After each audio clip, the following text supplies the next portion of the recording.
Bismillahirrahmanirrahim. Assalamualaikum warahmatullahi wabarakatuh. Alhamdulillah, wassalatu ala rasulillah wa ala alihi wa sahbihi ajma'in. Asyhadu an la ilaha illallah wa asyhadu anna Muhammadar rasulullah. Allahumma shalli wa sallim wa barik ala nabiyyina Muhammad wa ala alihi wa ashabihi wa man sara ala nahjihi ila yaumil qiyamah. Allahumma 'allimna ma yanfa'una wanfa'na bima 'allamtana wa zidna 'ilma. Allahumma arina al-haqqa haqqan warzuqna ittiba'ah wa arina al-batila batilan warzuqna ijtinabah. Allahumma ij'alna mimman yastami'una al-qawla fayattabi'una ahsanah waj'alna bi rahmatika fi ibadika shalihin.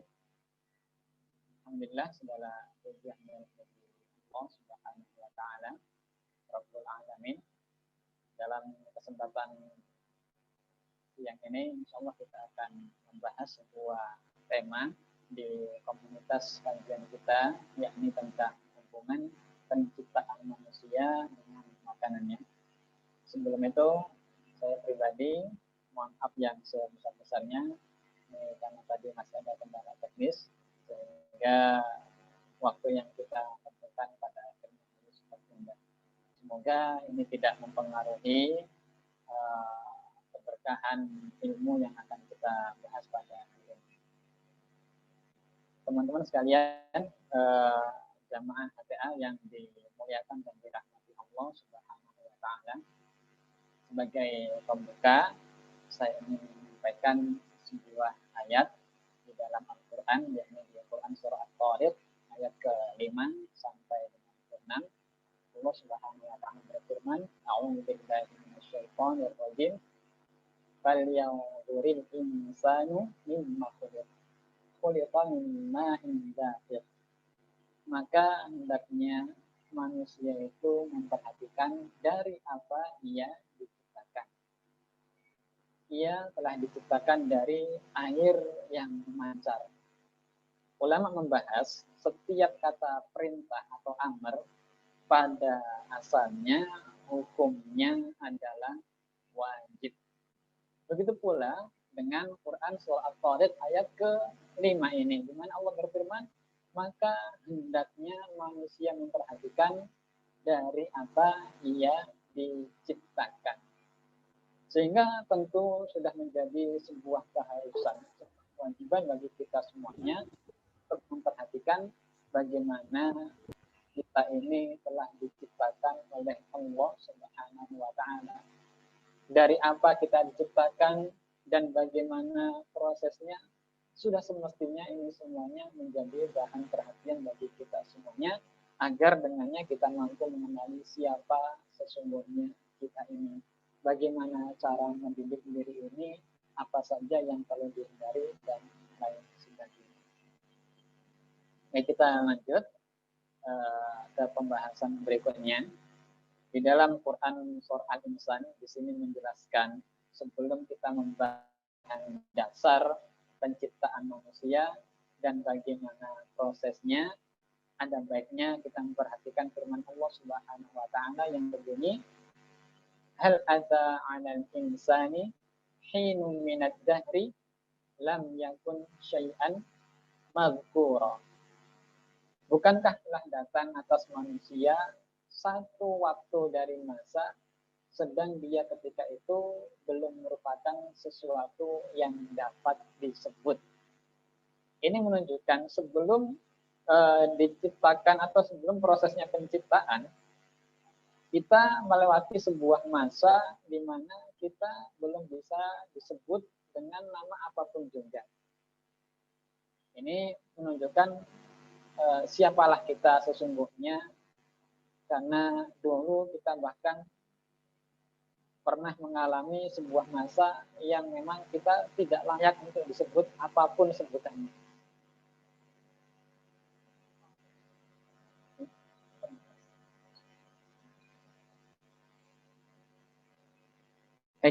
Kita lanjutkan ke tahap penciptaan manusia. Di tahap penciptaan manusia ini ada 3 hal yang perlu kita perhatikan, yang ini terangkum menjadi bahan dasar penciptaan manusia. Yang pertama adalah tentang air. Allah Subhanahu wa taala Di dalam Quran surah Al-Anbiya ayat ke-30 menyebutkan awalam yaral ladzina kafaru annas samawati wal arda kanata ratqan fafataqnahuma wa ja'alna minal ma'i kulla syai'in hayyin afala yu'minun. Dan apakah orang-orang yang kafir tidak mengetahui bahwasanya langit dan bumi itu keduanya dahulu adalah sesuatu yang padu. Kemudian kami pisahkan antara keduanya dan dari air kami jadikan segala sesuatu yang hidup. Maka mengapakah mereka tiada juga beriman? Perlu kita perhatikan bahwasanya air menjadi salah satu bahan dasar kehidupan manusia. Bahkan bukan hanya manusia, karena Allah menyebutkan waja'alna minal ma'i kulla syai'in hayyin. Dan dari air kami jadikan segala sesuatu yang hidup. Bahan dasar yang kedua, sebagaimana tersebut di dalam Quran surah Ali Imran ayat ke-59, Allah berfirman, Inna matala Isa indallahi kamathali Adam. Khalaqahu min turab, qala lahu kun fayakun. Sesungguhnya permisalan penciptaan Isa di sisi Allah adalah seperti halnya penciptaan Adam. Allah menciptakan Adam dari tanah. Kemudian Allah berfirman kepadanya, jadilah seorang manusia, maka jadilah dia. Ada dua bahan dasar yang bercampur di sini. Yang pertama adalah alma, dan yang kedua adalah turab, yang pada akhirnya campuran antara alma dan at-turab ini nanti akan membentuk yang namanya at-tin. Jadi dalam bahasa Arab ada istilah gubar. Gubar itu debu. Ada ar-rimal. Rimal itu pasir. Kemudian ada yang disebut pula dengan turab. Turab adalah tanah kering. Ketika tanah kering itu bercampur dengan alma, maka campuran tersebut menjadi at-tin. Kita bahas apa itu at-tin. Ini gimana tuh?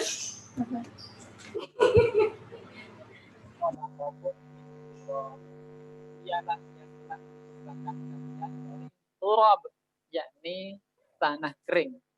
Summa min nutfah, kemudian dari nutfah. Summa min alaqah, kemudian dari segumpal darah. Summa yukhrijukum tifla, summa litablugu asyuddakum, summa litakunu syuyukha, dan seterusnya. Ya, kita lanjutkan pembahasan tentang campuran antara alma dan at-turab yang pada akhirnya membentuk at-tin. Tahapan penciptaan manusia, tahapan pertama ini adalah at-tin. Tadi kita sudah bahas bahwasanya at-tin itu adalah tanah yang tadinya kering, kemudian bercampur dengan air, dan yang namanya at-tin. Apa itu at-tin? Lihat di proses penciptaan manusia. Allah Subhanahu wa taala di dalam surat Nur ayat 14 wa qad khalaqakum atwara, pada dia sesungguhnya telah menciptakan kamu dalam beberapa tingkatan kejadian melalui beberapa proses tahapan. Yang pertama at-tin. Allah berfirman, allazi ahsana kulla syai'in khalaqah wa bada'a khalqal insani min tin, yang membuat segala sesuatu yang dia ciptakan sebaik-baiknya, dan yang memulai penciptaan manusia itu dari tanah. Kemudian di dalam Quran surah As-Saffat, fastaftihim ahum asyaddu khalqan amman khalaqana inna khalaqnahum min tinil lazib. Maka tanyakanlah kepada mereka, yakni musyrik Makkah, apakah mereka yang lebih kokoh kejadiannya ataukah apa yang telah kami ciptakan itu? Sesungguhnya kami telah menciptakan mereka dari tanah. Dari sini kita sudah memahami beberapa poin.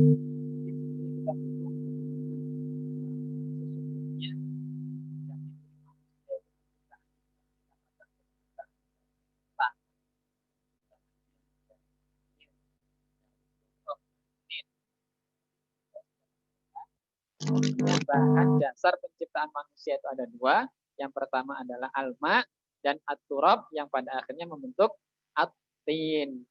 Ini sudah masuk tahapan yang pertama. Tin sebagai bahan ciptaan manusia disifati oleh Allah Subhanahu wa taala di dalam Quran surah As-Saffat ayat 11 sebagai min tinin lazib, dari tanah liat lazib. Lazib itu bermakna lengket. Jadi antara satu bagian dan dengan lainnya itu menyatu, saling erat. Tanah liat kan seperti itu, kalau kita lihat tanah liat itu dia bersatu antara satu bagian dengan bagian yang lainnya. Nah, secara singkat yang dimaksud dengan at-tin ini adalah adonan tanah liat. Ini adalah tahapan pertama.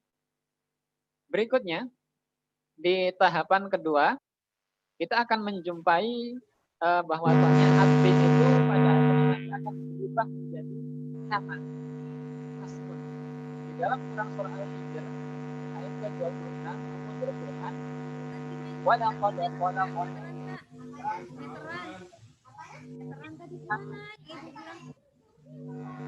Jangan dimainin anak-anak tadi bersih bukan ambil. Tanah yang kering yang berasal dari lumpur hitam yang diberi petunjuk. Ulama membahas makna dari hamak, namun di antara sekian banyak pendapat langsung didapatilah pendapat yang paling kuat bahwa makna dari hamak itu adalah tanah liat yang sudah berubah warnanya menjadi kehitaman dan berubah aromanya. Kalau kita perhatikan, mungkin kita lihat selokan atau apa, ketika ada tanah yang sudah bercampur dengan air, kemudian mengendap lama, itu biasanya akan menimbulkan aroma yang tidak sedap. Kemudian warnanya pun hitam pekat. Seperti itulah gambaran dari hamak. Adapun masnun bermakna musawwar. Jadi setelah tahapan pertama tin, tanah liat, kemudian tanah liat ini berubah warnanya menjadi kehitaman, berubah aromanya menjadi tidak sedap. Setelah itu Allah beri bentuk kepada tanah liat tersebut. Jadi sampai tahapan ini sudah mulai ada bentuknya. Beralih kepada tahapan berikutnya, yakni sol-sol kal-fakhor. Kita coba buka di Quran surah Ar-Rahman mulai dari 1 sampai 14. Di sini kita akan sampai tahapan berikutnya. Allah berfirman, Ar-Rahman 'allamal Qur'an, dan seterusnya sampai pada kalimat khalaqal insana min salsalin kal fakhar. Dia menciptakan manusia dari tanah kering seperti tembikar. Setelah tahapan hamak masnun, tanah liat yang menghitam dan memiliki bentuk, setelah itu Allah biarkan sampai ia mengering. Jadi sol-sol di sini adalah tanah liat yang akhirnya mengering. Sehingga disifati oleh Allah Subhanahu wa taala kal fakhar, seperti tembikar. Jadi sol-sol ini tanah liat yang sudah mengering kemudian mampu mengeluarkan bunyi ketika diketuk. Tetapi ingat, dia hanya disebutkan kal fakhor, bukan fakhor. Karena kalau fakhor itu dia melalui proses pembakaran. Adapun sol-sol di sini hanya disebutkan kal fakhor, seperti tembikar dalam hal ketika diketuk dia mengeluarkan bunyi. Akan tetapi sesungguhnya dia tidak dibakar oleh api. Jadi sampai tahapan ini kita sudah sampai kepada sebuah pemahaman bahwasanya manusia sebelum ditiupkan roh itu pada akhirnya sudah memiliki bentuk seperti tembikar yang ketika diketuk dia akan mengeluarkan bunyi, dan bentuknya sudah sebagaimana bentuk manusia yang Allah inginkan. Ada yang menarik sesungguhnya di pembahasan Quran surah Ar-Rahman ini. Kalau kita perhatikan, dari mulai ayat 1, Allah menunjukkan sifat rahmannya. Kemudian ayat kedua, Allah menjelaskan bahwasanya Allah lah yang mengajarkan Al-Quran. Ayat ketiga, Allah menyatakan Allah lah yang menciptakan manusia. Setelah Allah menciptakan manusia, Allah pula yang mengajarkannya untuk berbicara. Mulai ayat kelima, Allah berbicara tentang semesta. Asy-syamsu wal qamaru bihusban. Ayat ke-6 Allah berbicara tentang lingkungan hidup manusia. Wan najmu wasyajaru yasjudan. Tumbuh-tumbuhan yang tidak memiliki batang pohon, ini adalah an-najm, bukan an-najm bintang. Wasyajaru dan pepohonan yasjudan, keduanya bersujud kepada Allah. Was-samaa'a rafa'aha wa wada'al mizan alla tatghaw fil mizan wa aqimul wazna bil qisti wa la tukhsirul mizan wal arda wada'aha lil anam fiha fakihatu wan nakhlu dzatul akmam. Ayat ke-11 Allah membahas tentang buah-buahan, kemudian kurma yang memiliki pangkal atau mayang. Wal habbu dzul asfi war raihan, biji-bijian yang memiliki kulit, kemudian tumbuh-tumbuhan yang memiliki wewangian. Fabi ayyi ala rabbikuma tukadziban. Bukankah ini menjadi sebuah isyarat kalau kita tangkap isyarat Allah Subhanahu wa taala? Di awal Allah menunjukkan sifat rahmannya, Allah berbicara tentang Al-Quran, kemudian penciptaan manusia, lalu Allah pun menyinggung bahan-bahan pangan manusia. Setelah itu Allah berbicara tentang salah satu tahapan proses penciptaan manusia, yakni khalaqal insana min salsalin kal fakhar. Jadi kalau kita peras semua isyarat ini, seolah-olah Allah ingin memberikan sebuah petunjuk bahwasanya ada kaitan erat antara manusia dengan segala macam proses tahapan penciptaannya dengan makanan-makanan yang sudah Allah sediakan di muka bumi. Kita lanjutkan di tahapan berikutnya, yakni tahapan nafkhur ruh. Ditiupkannya ruh. Allah Subhanahu wa taala di dalam Quran surah Shad ayat ke-72 Allah berfirman, "Idz qala rabbuka lil malaikati inni khaliqum basyaram min tin." Ingatlah ketika Tuhanmu berfirman kepada malaikat, sesungguhnya aku akan menciptakan manusia dari tanah. Fa idza sawaituhu wa nafakhtu fihi mir ruhi faqa'u lahu sajidin. Maka apabila telah kusempurnakan kejadiannya dan kutiupkan kepadanya roh ciptaanku, maka hendaklah kamu tersungkur dengan bersujud kepadanya. Jadi setelah tahapan akhir menjadi sol-sol kal fakhar, setelah itu Allah Subhanahu wa taala meniupkan roh kehidupan ke dalam jasad manusia tersebut. Nanti akan kita bahas lebih detail tentang peniupan roh ini dan apa hikmahnya di pembahasan berikutnya insya Allah. Beralih kepada tujuan penciptaan manusia. Secara garis besar, tujuan penciptaan manusia mencakup dua aspek.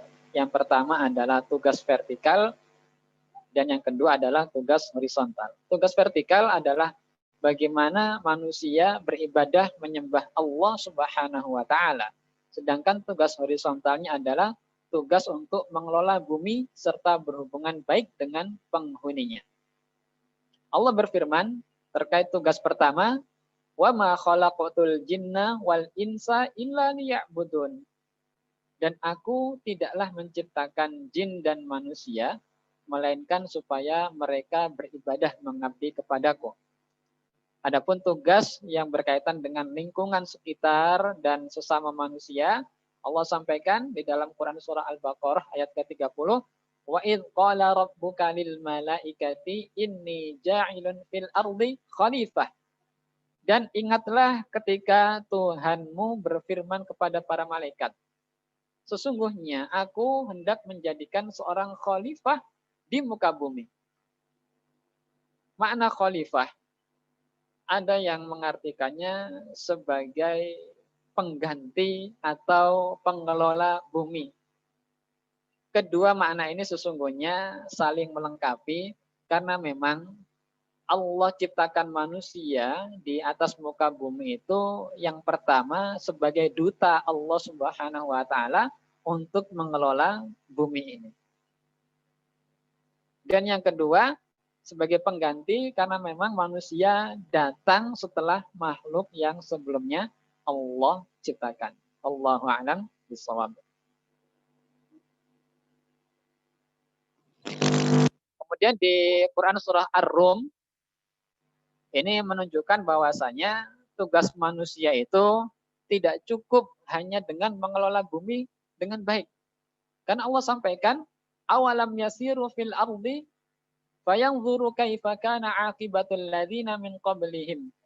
Dan apakah mereka tidak mengadakan perjalanan di muka bumi dan memperhatikan bagaimana akibat yang diderita oleh orang-orang sebelum mereka. Padahal kanu asyadda minhum quwwah. Mereka itu adalah orang-orang yang lebih kuat. Wa atharul arda wa amaruha aktsara mimma amaruha. Dan mereka telah mengolah bumi serta memakmurkannya lebih banyak dari apa yang telah mereka makmurkan.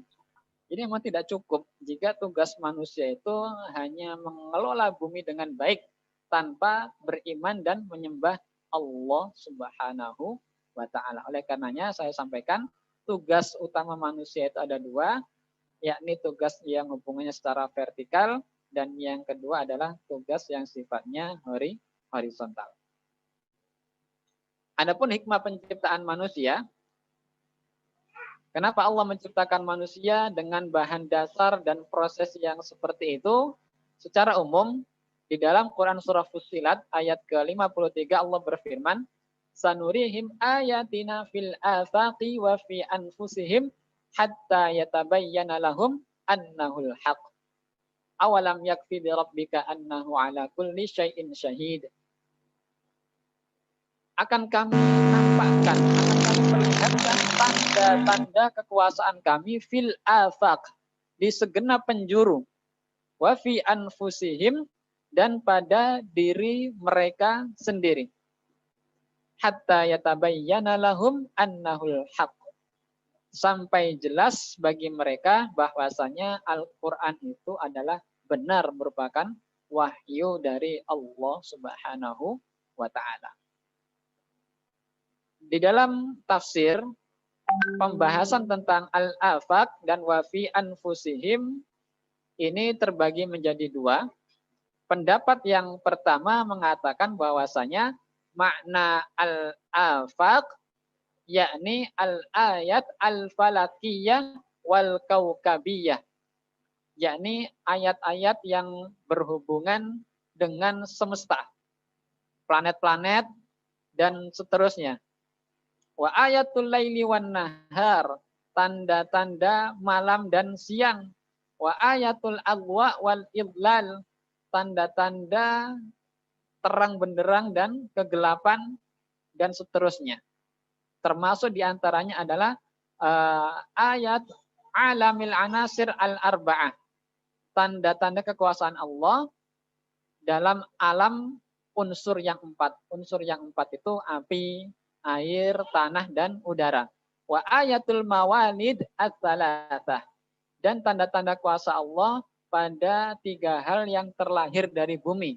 Maksudnya adalah hewan, tanam-tanaman, dan juga barang tambang. Ini adalah makna al-afaq yang pertama. Adapun makna dari wafi anfusihim, yang dimaksud dengan wafi anfusihim adalah ad-dalail al-ma'khudha min kaifiyati takawunil ajinna fi dhulumatil arham. Yakni petunjuk-petunjuk yang terambil dari bagaimana terbentuknya janin di dalam kegelapan rahim. Wa hudutsil a'dha al-ajibah, terbentuknya anggota tubuh yang menakjubkan, wa tarkibat al-gharibah, dan susunan yang sangat unik. Sebagaimana Allah firmankan, wa fi anfusikum afala tubsirun, dan pada diri kalian apakah kalian tidak memperhatikan. Ini adalah penafsiran yang pertama. Adapun penafsiran yang kedua menyatakan bahwasanya dimaksud dengan al-afaq yakni fathul bilad al-muhitah bi Makkah, penaklukan negeri-negeri di sekitar Makkah. Kemudian makna wa bi anfusihim adalah fathu Makkah. Saya secara pribadi memang lebih cenderung kepada penafsiran yang pertama, bahwasanya al-afaq itu adalah tanda-tanda kekuasaan Allah di segenap penjuru alam, baik di angkasa luar sana ataupun alam sekitar kita. Kemudian wa fi anfusihim adalah apa yang ada pada diri kita, mulai dari proses penciptaan, bahan dasarnya, bagaimana terbentuknya janin dalam rahim ibunya, dan seterusnya. Baik. Dalam hikmah penciptaan manusia ini, kita akan membahas 3 poin. Yang pertama adalah hikmah bahan dasar kenapa manusia diciptakan dari tanah. Kemudian hikmah proses yang bertahap, kenapa manusia diciptakan secara bertahap, dan hikmah ditiupkannya ruh. Hikmah penciptaan manusia, yakni hikmah bahan dasar tanah. Abu Musa al-Asy'ari pernah meriwayatkan bahwasanya Rasulullah Shallallahu Alaihi Wasallam bersabda, Innallaha khalaqa Adam min qabdatin qabadaha min jami'il ard. Sesungguhnya Allah telah menciptakan Adam dari segenggam genggaman yang diperoleh dari segenap penjuru bumi. Dikumpulkan menjadi satu genggaman. Faja'a banu Adam ala qadril ard. Maka nanti keturunan Adam itu munculnya sesuai dengan kadar kandungan tanah di bumi itu. Oleh karenanya ja'a minhumul ahmar. Ada yang muncul berkulit merah. Wal abyad wal aswad. Ada yang putih dan ada yang hitam. Ini bukan merah, kuning, hijau. Ada yang merah, ada yang putih, dan ada yang hitam. Nanti kalau ada hijau nanti meletus balonnya. Wa baina dzalik, dan antara itu, jadi ada yang kadang merahnya itu keputih-putihan, ada yang sawo mata, ada yang hitamnya hitam legam, ada yang hitamnya hitam manis. Ini sebagaimana tanah. Makanya tanah itu kan ada tanah abang, ada tanah kusir. Kita lanjutkan. Wasahlu wal hazan. Ada yang lembut, ada yang keras. Ini menjadi watak manusia. Sebagaimana tanah-tanah itu ada yang lembek, gembur, ya kan? Ada yang keras, yang Masya Allah. Begitu pula dengan tabiat manusia. Wal khabith wat thayyib wa baina dzalik. Ada yang buruk dan ada yang baik. Dan di antara itu, ada yang benar-benar buruk, ada yang benar-benar baik, ada yang baina-baina di antaranya. Hadis ini diriwayatkan oleh Imam Abu Dawud. Hikmah bahan dasar tanah, poin yang pertama kita akan membahas tentang manusia memiliki karakteristik tanah sebagai bahan dasar penciptaannya. Tadi diantaranya karena dia bahan dasarnya itu dari tanah, maka ia pun mewarisi karakteristik tanah. Di antaranya tanah itu bermacam-macam warnanya, manusia pun bermacam-macam kulitnya. Tanah itu bermacam-macam bentuknya, ada yang keras, ada yang lembek. Begitu pula dengan karakteristik manusia. Kemudian, sebagian besar permukaan bumi ini berupa air dan tanah. Ya, ada lautan, ada daratan. Bahkan di daratan pun ada air. Sehingga manusia yang Allah ciptakan berbahan dasar tanah dan air ini adalah makhluk yang cocok untuk mengelolanya. Mungkin kita pernah bertanya, apa hikmahnya manusialah yang diberikan tanggung jawab untuk mengelola bumi ini?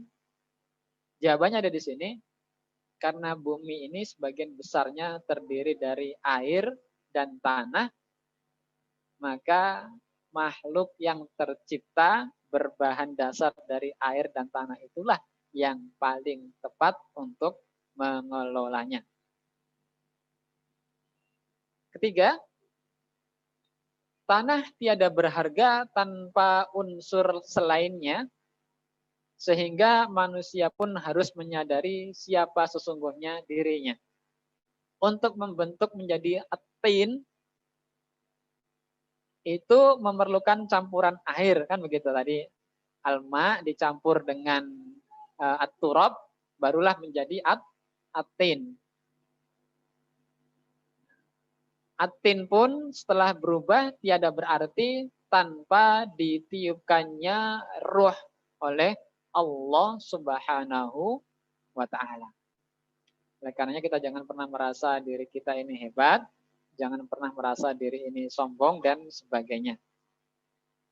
Kemudian yang keempat, Allah Subhanahu wa Ta'ala telah memuliakan manusia dengan memerintahkan para malaikat untuk bersujud dan melaknat ia yang enggan bersujud kepada Nabi Adam.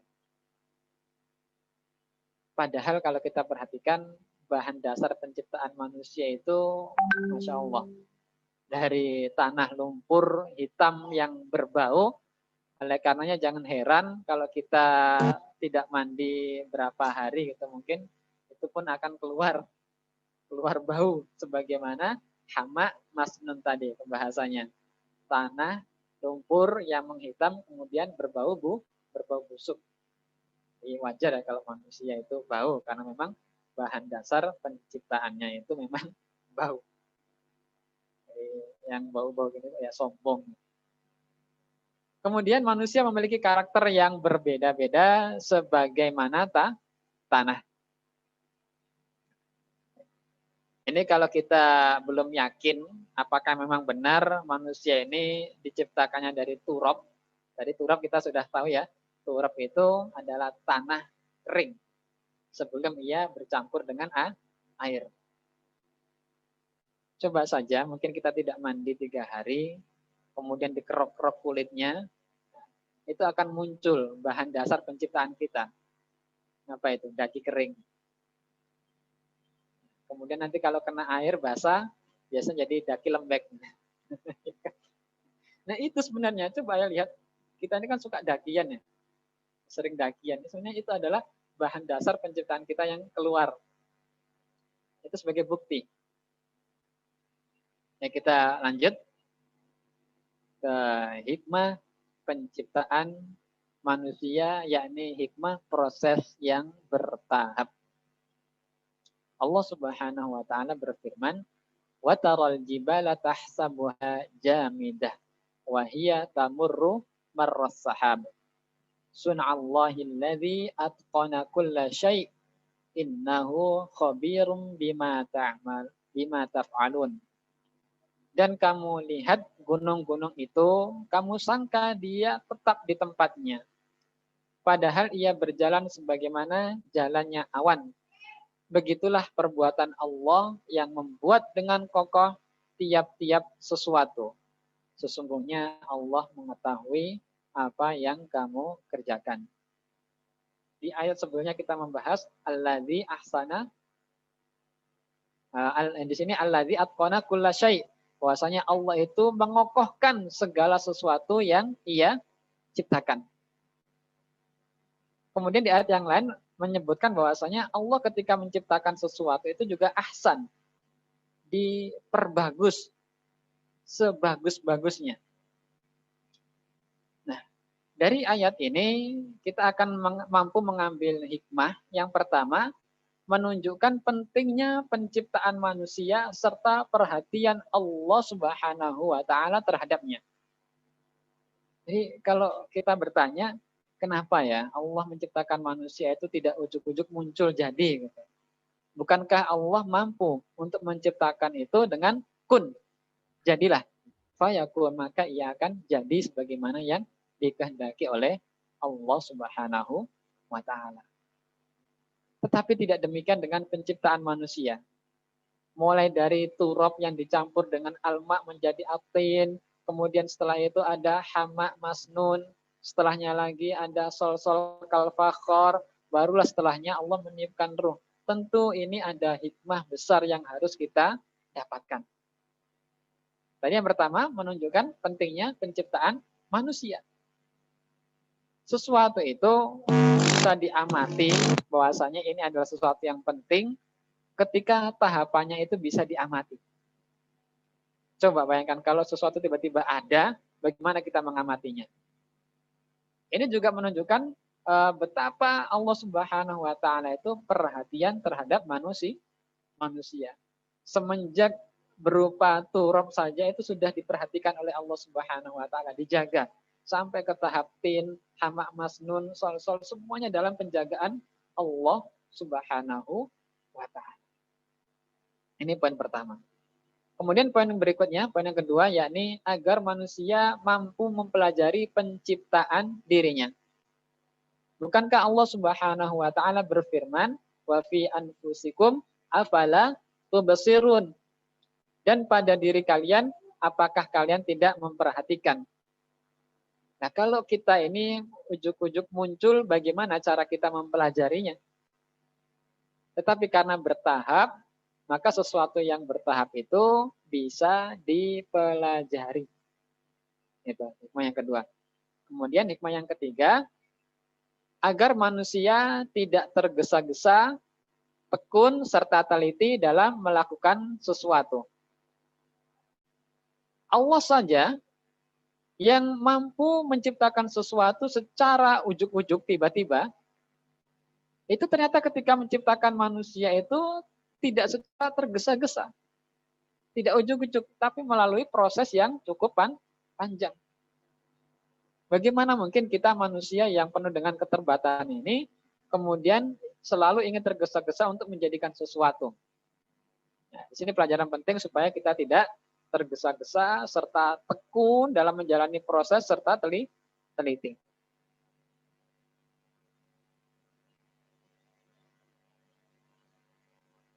Ini berkaitan dengan komponen manusia.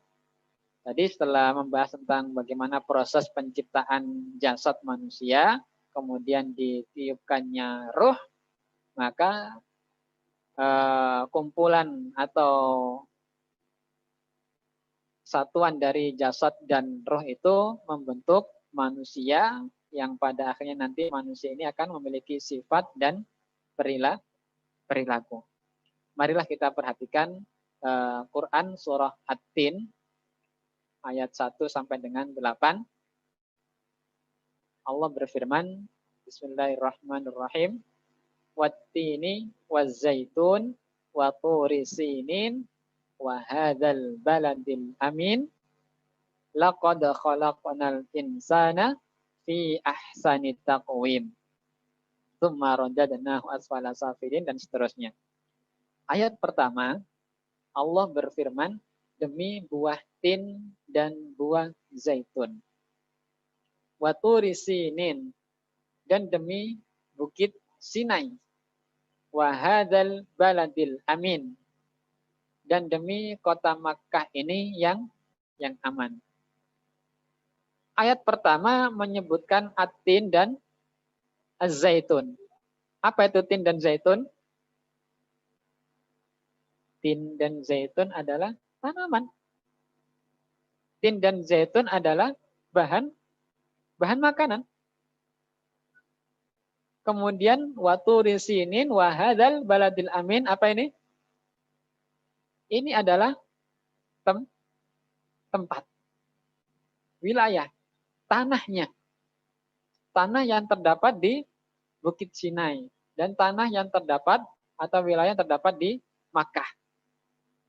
Tiba-tiba Allah Subhanahu wa taala menyebutkan laqad khalaqnal insana fi ahsani taqwim. sungguh kami benar-benar telah menciptakan manusia itu dengan sebaik-baiknya bentuk. Inspirasi apa sekiranya bisa kita ambil dari rangkaian ayat ini? Kalau saya mengambilnya diantaranya adalah atin wa zaitun, yani ini tanaman, kemudian setelahnya turi sinin wa hadzal baladil amin, ibaratnya Bukit Sinai dan juga Makkah itu ibarat jasad. Kemudian atin wa zaitun itu ibarat roh. Bukankah untuk menanam tanaman itu harus disiapkan dulu ladangnya? Baru setelah itu tanaman itu ditanam. Seperti itu pula penciptaan manusia. Allah ciptakan jasad manusia, kemudian setelah itu baru ditanamkannya roh. Jadi kesatuan antara jasad dan roh inilah yang disebut dengan manusia. Dan ini diisyaratkan di Quran surah At-Tin ayat 1 sampai dengan 3. Ketika bersatu antara tanaman dan tanahnya tadi, sebagaimana bersatunya antara ruh dan jasad, inilah Allah menyebutkan laqad khalaqnal insana fi ahsani taqwim. Banyak sekali sesungguhnya hikmah yang bisa kita dapatkan di sini. Untuk mendapatkan lahan yang baik, hasil pertanian yang baik, tidak cukup hanya dengan disediakan tanaman-tanaman yang baik. Karena lahannya, tanahnya pun harus baik. Kan begitu. Manusia yang baik itu adalah manusia yang baik jasad dan rohnya. Sebagaimana ladang. Ladang yang baik itu adalah mana tanahnya baik dan tanamannya pun baik.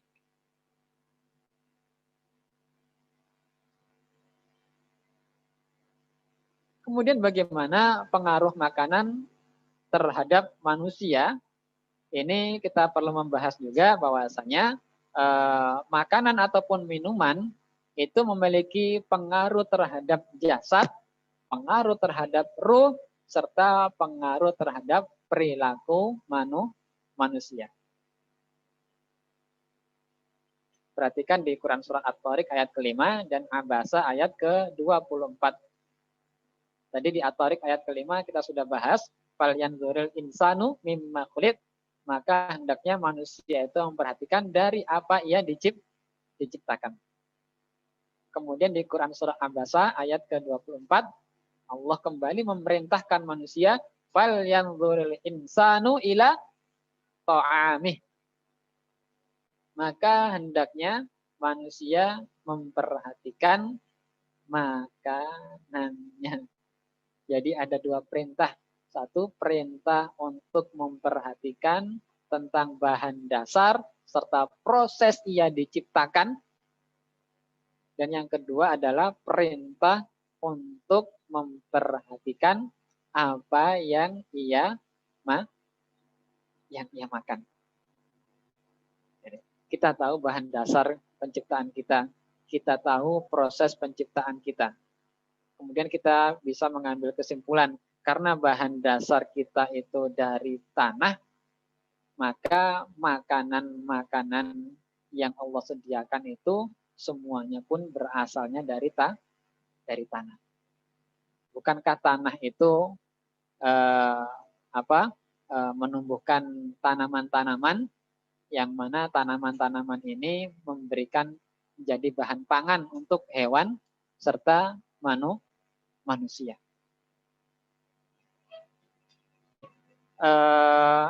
Kalau kita perhatikan, ibarat tanaman itu kan roh, kemudian tanah itu jasadnya. Kalau kita memupuk tanaman agar subur itu yang dipupuk tanamannya atau tanahnya? Ya. Biasanya kan yang dipupuk itu kan tanahnya. Sama ketika kita ingin memberikan nutrisi, yang langsung diberikan nutrisi itu bukan tanamannya, tetapi tanahnya. Seperti itu pula nutrisi itu tidak langsung diberikan kepada rohnya, tetapi melalui jasad kita. Kalau tanaman itu kan ngambilnya sinar matahari, kemudian kalau tanah itu mengambilnya adalah air dan kandungan-kandungan yang terdapat di dalam tanah. Seperti itu pula gambaran manusia. Kalau roh itu mengambil yang sifatnya rohani, seperti ilmu, petunjuk dari Allah. Adapun jasad ini mengambilnya adalah yang sifatnya ya erat kaitannya dengan tanah tadi. Buah-buahan, biji-bijian, kemudian daging dan seterusnya. Nanti pengaruh baik atau buruknya makanan pada akhirnya juga akan berpengaruh terhadap baik atau buruknya jasad. Dan pengaruh baik atau buruknya jasad ini akan memiliki pengaruh pula terhadap roh. Kalau saya ibaratkan seperti sebuah mesin atau komputer, di komputer itu kan ada istilahnya hardware, ada namanya software. Katakanlah kalau hardware itu adalah jasadnya manusia, kemudian softwarenya itu adalah ruh yang Allah tiupkan ke dalam jasad manusia. Secanggih apapun perangkat lunaknya, kalau ternyata hardware-nya itu ketinggalan zaman, ya, kapasitas hard disk-nya juga rendah. Kalau sekarang sudah ada hard disk itu bertera-tera, dia kapasitasnya hanya berapa mega. Bagaimana kita ingin memasukkan sesuatu yang ukurannya itu 1 giga ke dalam komputer yang kapasitasnya hanya setengah mega misalkan? Tidak mungkin. Seperti itu pula manusia. Tidak mungkin kita memberikan sesuatu yang besar kepada manusia, pelajaran yang besar, kemampuan yang besar, jika kemampuan jasadnya itu sangat minim. Tidak mungkin. Ya. Begitu pula sebaliknya, secanggih apapun perangkat kerasnya, tetapi kalau perangkat lunaknya ini ketinggalan zaman, ya tidak akan menghasilkan sesuatu yang luar biasa. Katakanlah kapasitas penyimpanannya itu sudah SSD 128, masih rendah. Katakan 1 giga kapasitasnya. Tetapi perangkat lunaknya itu ketinggalan zaman. Kalau sekarang sudah ada Windows 10, dia masih memakai Windows Millennium atau Windows berapa? Windows XP. Di bawahnya ada Windows Millennium dulu. Ya. Lalu kita ingin memasukkan maktabah syamilah atau aplikasi-aplikasi yang mutakhir sekarang. Tidak mungkin. Kenapa? Karena ruhnya tidak mampu. Perangkat lunaknya tidak mampu.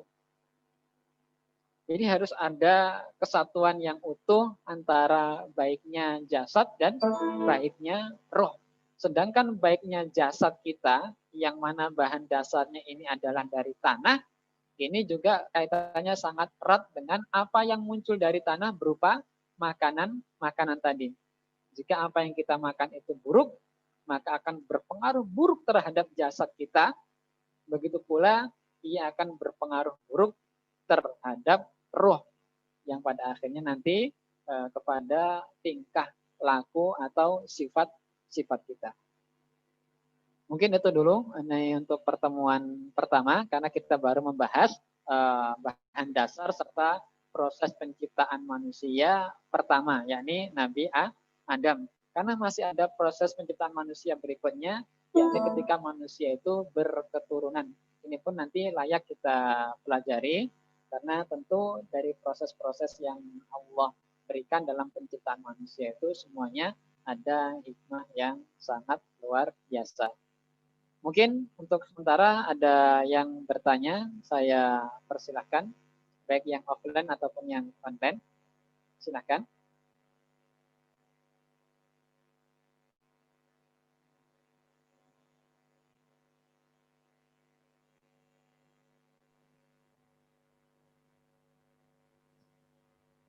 Mau tanya Ustaz? Ya, tafadhal, silakan. Ini langsung aja ya.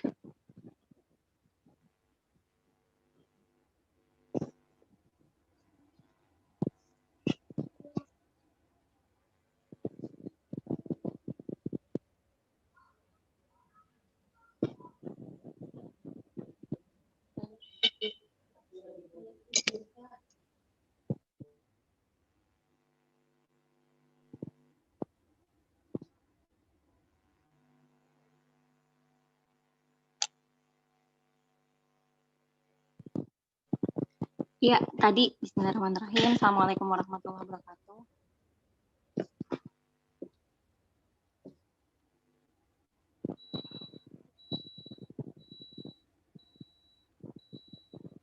Iya, tadi dikatakan kalau apa yang buruk dari jasad akan berpengaruh pada buruknya ruh gitu ya. Pertanyaannya, para ulama terdahulu itu seringkali bersikap keras gitu terhadap tubuhnya, semisal berpuasa gitu ya, dalam arti berpuasa ini kan asumsinya tidak memberikan makanan dalam jumlah yang cukup gitu, atau membatasi makanan yang masuk ke dalam tubuh gitu. Tetapi mereka memiliki ruh yang sangat baik. Nah, ini penjelasannya gimana Ustadz? Ada lagi? Cukup? Dulu tadi. Baik. Berkaitan dengan Bismillahirrahmanirrahim, ini berkaitan dengan makanan. Memang kalau kita lihat kisah-kisah terdahulu, baik di kalangan para ulama, para sahabat, ataupun Nabi sendiri, itu kalau kita lihat memang terkesan membatasi makanannya. Bahkan di dalam sebuah riwayat itu pernah selama 3 bulan berturut-turut dapur itu tidak ngepul kalau dapurnya Nabi Muhammad. Lalu bagaimana ini duduk perkaranya? Bukankah disebutkan ketika pengaruh buruk terhadap jasad itu nanti juga akan berpengaruh buruk terhadap ruh. Kita tahu bersamaan dengan kekurangan makanan yang dialami oleh para sahabat, tetapi ternyata tidak menurunkan kualitas ruhiyah mereka. Lihatlah beberapa riwayat yang mencela ketika seseorang makan secara berlebihan. Tetapi kita tidak akan menjumpai celaan dari Allah dan juga Rasul-Nya terhadap orang-orang yang menahan rasa lapar. Tidak ada celaan terhadap orang yang membatasi makanannya. Justru celaan itu ada terhadap mereka yang makan secara berlebihan. Memang ada riwayat ketika salah seorang sahabat yang ingin puasa terus-menerus, kemudian Rasulullah sampaikan, siapa yang tidak menyukai sunnahku, maka ia bukan dari golonganku. Sehingga sampai akhirnya terjadi negosiasi tentang puasa. Rasulullah sampaikan puasa Senin Kamis, pada akhirnya sampai ke puasa Daud. Kemudian orang itu menjawab bahwasanya aku masih sanggup untuk lebih dari itu. Tetapi Rasulullah sampaikan tidak ada lagi puasa yang lebih dibandingkan itu. Ini menjadi ukuran sebenarnya bahwasanya kalau manusia ingin membatasi makanannya dengan berpuasa, maka puasa yang paling top-topnya itu yang dibolehkan hanyalah puasa Daud. Ini kalau ingin membatasi makan kita dengan berpuasa. Berbeda dengan kondisi di mana ketika kita memang tidak ada makanan. Ketika tidak ada makanan, maka urusannya berbeda dengan pembahasan tentang puasa tadi. Kemudian bagaimana? Apakah dengan kurangnya makanan itu juga bisa berpengaruh terhadap ruh? Sesungguhnya kalau kita jeli, bukankah kemampuan seseorang untuk beribadah itu juga dipengaruhi oleh kemampuan fisiknya. Ketika ruh menginginkan ibadah yang begitu kuat kepada Allah Subhanahu wa taala, akan tetapi jasadnya itu tidak mampu, maka ibadah itu juga tidak akan bisa dilakukan. Begitu. Oleh karenanya kita juga harus memperhatikan asupan makanan kita. Nah, tapi kalau memang kondisi yang mengharuskan kita kelaparan dan seterusnya, ini tentu adalah kondisi yang berbeda. Bisa saja karena kondisinya seperti itu, maka Allah lah yang langsung bertindak. Kita jumpai banyak di antara para sahabat itu yang memang menahan rasa lapar karena memang tidak ada makanan. Maka Allah lah yang tetap menguatkan mereka secara ruhiyah meskipun jasadnya itu sedang dalam keadaan lapar. Mungkin itu yang bisa saya sampaikan terkait bagaimana kok bisa orang yang tetap menahan rasa lapar itu ternyata memiliki ruhiyah yang tinggi. Secara singkat, yang pertama karena memang kondisi lapar itu bukan mereka inginkan, tapi memang adalah ketentuan dari Allah Subhanahu wa taala, sehingga dengannya Allah tetap meninggikan kualitas roh mereka. Yang kedua, hampir tidak ada celaan terhadap mereka yang membatasi makanan. Justru sebaliknya, celaan itu ada terhadap mereka yang makannya berlebih atau tidak bisa mengontrol makanannya. Kemudian yang ketiga, ini menjadi bukti bahwasanya apa yang kita konsumsi itu memiliki pengaruh terhadap roh. Ketika itu Rasulullah SAW melihat seseorang yang terlihat lusuh, compang-camping, kemudian menengadahkan kedua tangannya berdoa kepada Allah Subhanahu wa taala. Sampai-sampai sahabat melihat pastilah doa orang itu akan dikabulkan oleh Allah. Tetapi kata Rasulullah tidak. Kenapa? Karena orang itu memakai pakaian yang haram, kemudian orang itu juga memakan makanan yang haram. Sehingga karena yang dikonsumsinya ini adalah sesuatu yang haram, doa yang muncul dari dalam rohnya, dari dalam jiwanya yang dilapatkan melalui lisannya, jasadnya, ini tidak Allah terima. Wallahu a'lam bishawab.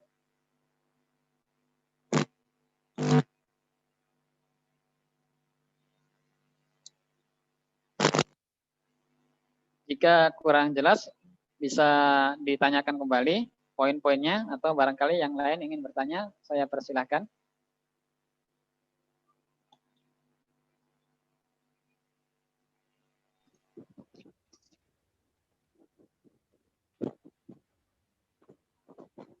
Boleh tanya lagi, Ustadz? Ya, silakan. Iya, kalau dulu kan makanan yang dimiliki oleh para sahabat atau nabi bahkan juga terbatas ya Ustadz ya variasinya. Sementara kita tahu saat ini ilmu dan atau sains mungkin ya, sains yang berkembang itu membuka ilmu pengetahuan bahwa manusia membutuhkan nutrisi ABC gitu, macam-macam, ada karbohidrat, kemudian ada protein dan sebagainya. Sementara para ulama atau Rasulullah dan sahabat zaman dulu mungkin mencukupkan diri atau mungkin tubuh mereka sudah terbiasa gitu ya untuk makan kurma saja dengan air itu sudah cukup gitu. Kira-kira bagaimana Islam mengatur soal nutrisi ini? Apakah penjelasan sains itu dapat diterima gitu ya untuk dalam rangka tadi memperkuat jasad kita, atau sebagaimana Rasul contohkan sebenarnya dengan kurma yang mungkin di sini diwakili untuk mewakili karbohidrat atau nutrisi protein lain itu sudah cukup gitu Ustaz. Artinya apakah makanan kita perlu variatif atau jika satu makanan saja sudah bisa mewakili beberapa nutrisi itu maka sudah mencukupi? Karena ada juga penjelasan untuk menyederhanakan makanan kalau nggak salah Ustadz ya.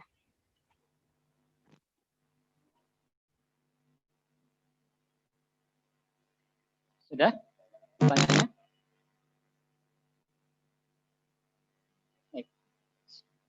Iya sudah Ustadz. Di antara para ulama itu diriwayatkan ada di antara mereka yang makanannya sangat sederhana dan bahkan ada yang mencukupkan dirinya hanya dengan roti, sehingga jarang untuk memakan daging. Tetapi ada pula di antara para ulama itu yang memang makanannya terbilang mewah. Nah, ini kembali kepada pilihan dan kepada daya tahan tubuh masing-masing. Tidak semua orang mampu bertahan hanya dengan sepotong roti, dan tidak semua orang itu menyukai segala jenis makanan. Ini kembalinya adalah kepada pilihan masing-masing. Ini kalau di pembahasan para ulama. Lalu bagaimana dengan pola makanan Rasulullah SAW?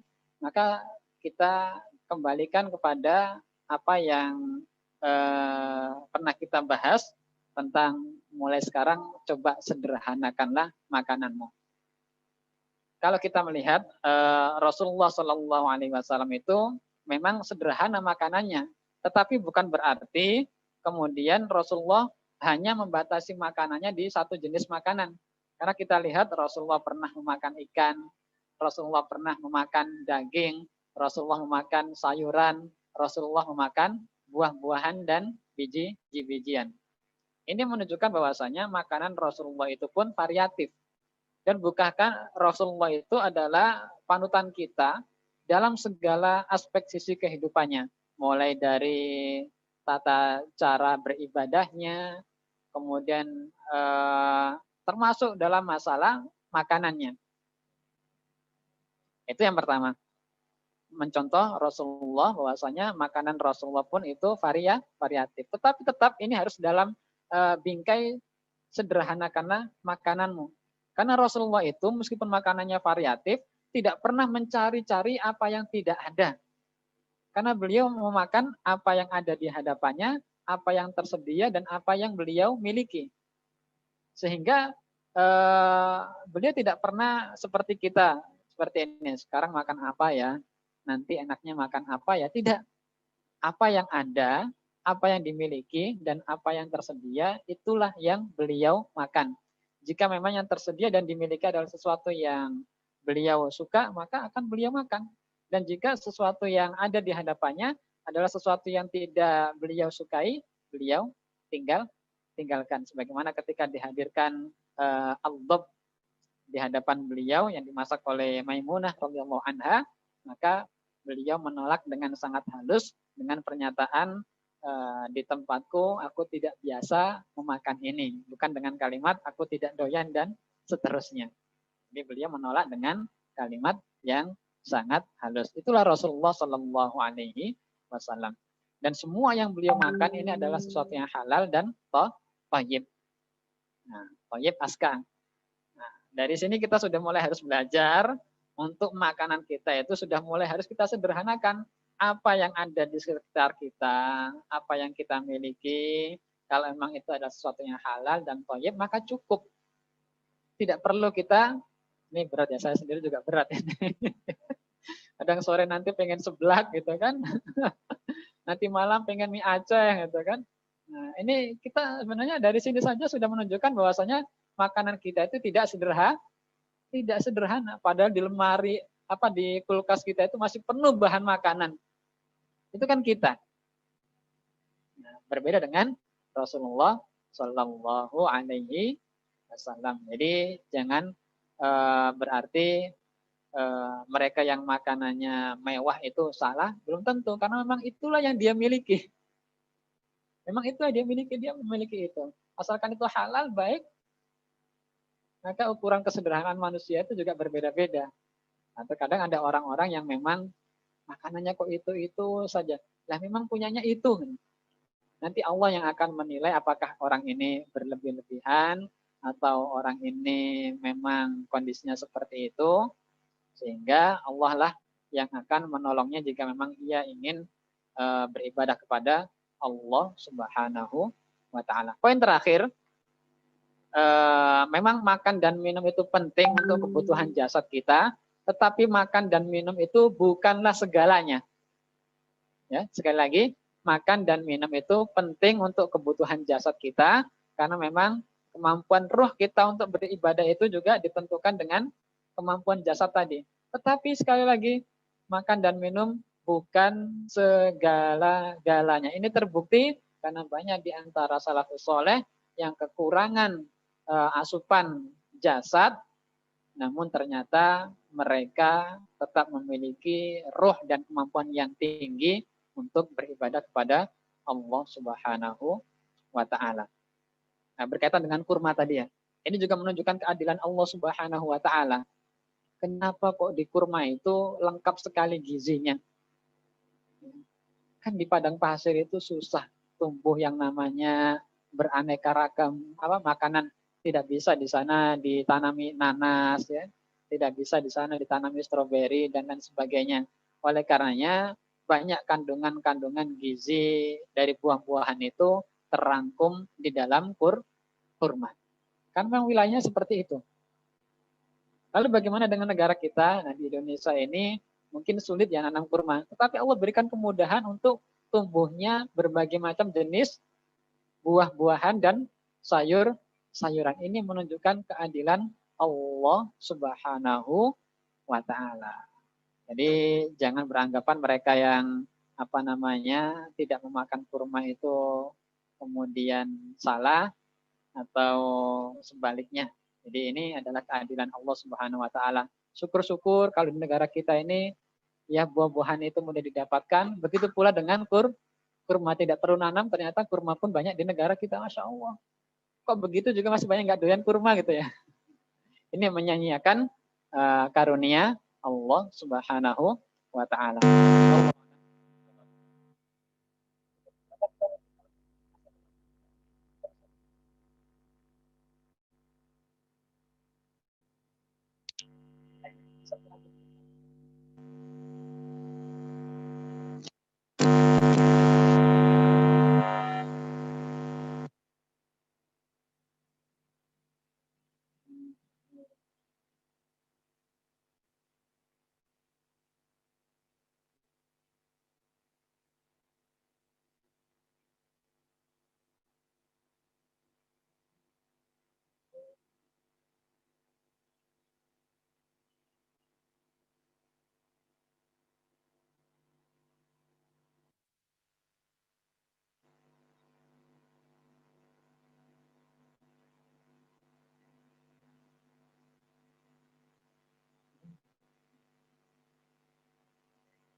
Baik, sepertinya tidak ada lagi yang bertanya.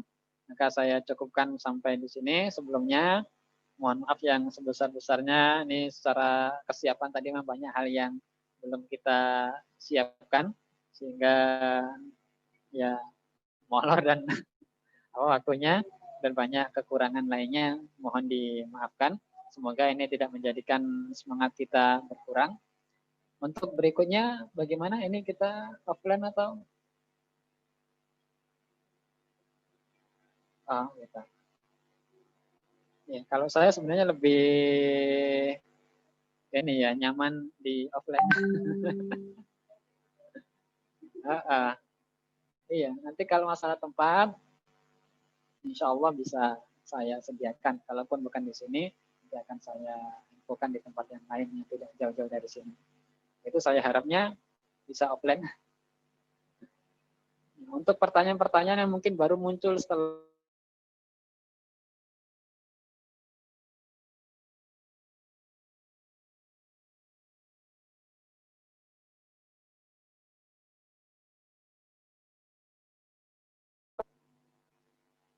begitu, teman-teman sekalian yang dirahmati Allah Subhanahu wa Ta'ala, semoga apa yang kita bahas tadi tentang penciptaan manusia, mulai dari bahan dasar dan prosesnya, menjadi pengingat bagi kita semuanya, siapa sesungguhnya kita ini, dan bagaimana cara mendidik diri ini supaya semakin hari bisa semakin baik di hadapan Allah Subhanahu wa Ta'ala.